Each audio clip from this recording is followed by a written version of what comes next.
Hi, I'm Jasmine. Things took a drastic turn when I was 12. That year, my dad married Linda, and overnight, I had three new step-siblings: Mark, Amy, and Kate. Those early days changed everything, shaping the person I am now. The house had always felt too quiet, but when Linda and her kids moved in, it suddenly came alive with laughter. I remember trying to match their smiles, eager to fit in. "Hey, I'm Jasmine. Want to see my room?" I offered, mostly to Mark, the oldest, hoping to break the ice. He glanced at Amy and Kate before smirking. "Maybe later, we're kind of tired from the move. Right, girls?" Their nods sealed my first rejection, a sting that soon have to get used to. As days turned into months, the gap between us widened. Family outings left me trailing behind, and photo albums began to fill up. Albums I wasn't in. Once, during a Thanksgiving gathering, I worked up the courage to ask, "Linda, can I be in the next photo with everyone?" She glanced at my dad, who hesitated. "Jasmine, this one's for the grandparents. They just want a picture of the grandkids, you know." The polite exclusion hit its mark. "But I am family, aren't I?" I asked, feeling my face flush. Kate, always the quiet one, tugged at Linda's sleeve and whispered just loud enough for me to hear. "Why does she keep asking? Can't she see we're busy?" After that, I found refuge with my camera, the one Dad had given me for my birthday. It became my constant companion, my way of being there without really being there. I started taking pictures, not of them, but of the world around me. Birds, trees, the light filtering through the leaves, anything that didn't remind me of the rejection.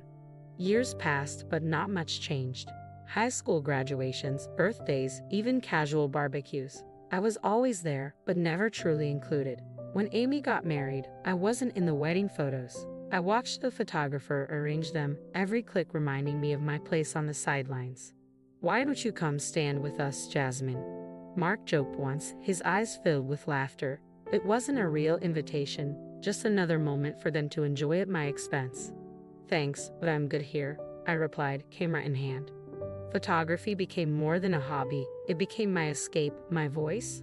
Every shot, every frame captured how I felt. I was no longer just Jasmine, the stepsister left out. I was Jasmine, the artist, the storyteller. My work started gaining attention, and soon, people began reaching out for photo shoots. One night, Kate called. Her tone was unusually warm. "Hey Jasmine, I saw your shoot in that magazine. We're having a family gathering next month. Maybe you could bring your camera, take some shots." I hesitated. That old desire to belong warred with the new sense of self I had built. "I'll think about it, Kate. I'm pretty booked, but I'll let you know." After I hung up, I looked into my camera lens and saw my reflection, my face, hardened by years of rejection, but now framed by success. I no longer needed their approval to define me. The rhythmic click of my camera blended with the pulsing music at a high-fashion shoot. Models strode across the set, a whirlwind of colors and fabrics. Each shot felt perfect. My assistant handed me a new lens, her eyes wide with excitement. "These are your best shots yet, Jasmine. This is incredible." I nodded, adjusting the settings with steady hands. "Thanks, let's keep the momentum going. This issue could be a game changer." As the day wound down, my phone buzzed with missed calls. One voicemail was from Mark. As I listened, a knot tightened in my stomach. "Hey, Jasmine. Saw your spread in Vogue. Look, Mom's birthday is coming up, and we were wondering if you could do a family portrait. It'd mean a lot to everyone." The irony wasn't lost on me. Before I could even process his words, another call came in, this time from the editor of a major magazine. "Is this Jasmine? We loved your series. We'd like to feature you as a rising star in our next issue. Interested?" My heart raced. "Absolutely, I'd be honored," I replied, my future now illuminated by the opportunities I had created for myself. The next few weeks blur together, filled with accolades and assignments.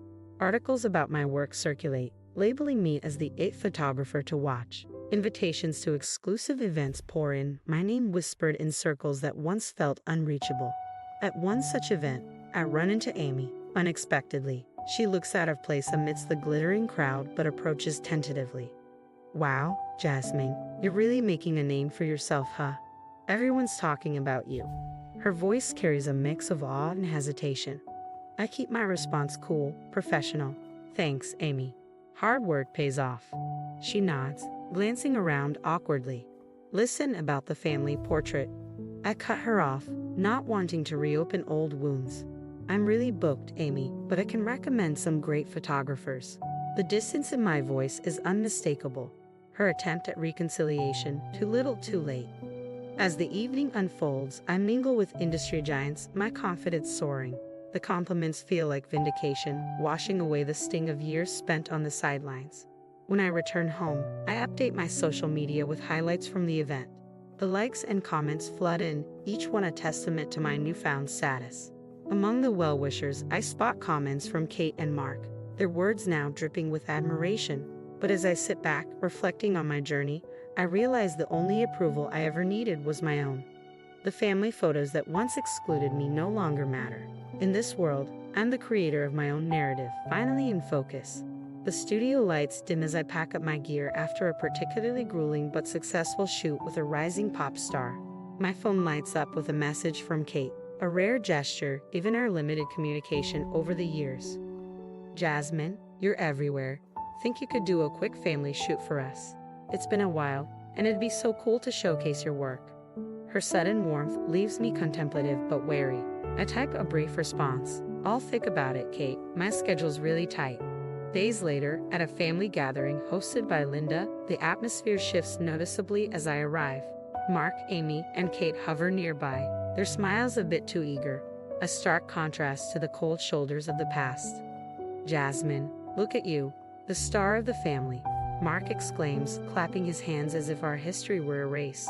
We were just talking about setting up a big family photo. You should be front and center. The proposition hangs awkwardly in the air as I adjust the camera strap on my shoulder. Thanks, but no thanks. I'm good, I say calmly, my voice steady, a boundary I no longer wish to cross. Their faces falter, surprise etched in their expressions. Amy steps forward, a frown tugging at her lips. Come on, Jasmine. It's just a picture, for old time's sake. I shake my head, a small smile playing on my lips. Old times never really felt like good times for me, at least. I'll pass, but enjoy the photo. Turning away, I catch Linda's eye. She looks torn, perhaps finally understanding the years of exclusion that had weighed on me. As the evening progresses, the family gathers for the photo I set up on a timer for them. I step aside, observing from a distance, capturing the scene without being part of it. Later, as I review the images on my camera, Kate approaches hesitantly. Hey, Jasmine. About earlier, I guess we never really saw things from your side. It's okay, Kate. It's all in the past now. I've found my peace, I respond, my tone genuine but detached. My success has taught me the value of self-respect and choosing where I belong. As the party winds down, I leave with a sense of closure. My step-siblings' attempts at reconnection feel more like a reflection of their newfound admiration for my achievements rather than genuine affection. Yet the satisfaction of declining their photo offer lingers, a confirmation of my independence and self-worth.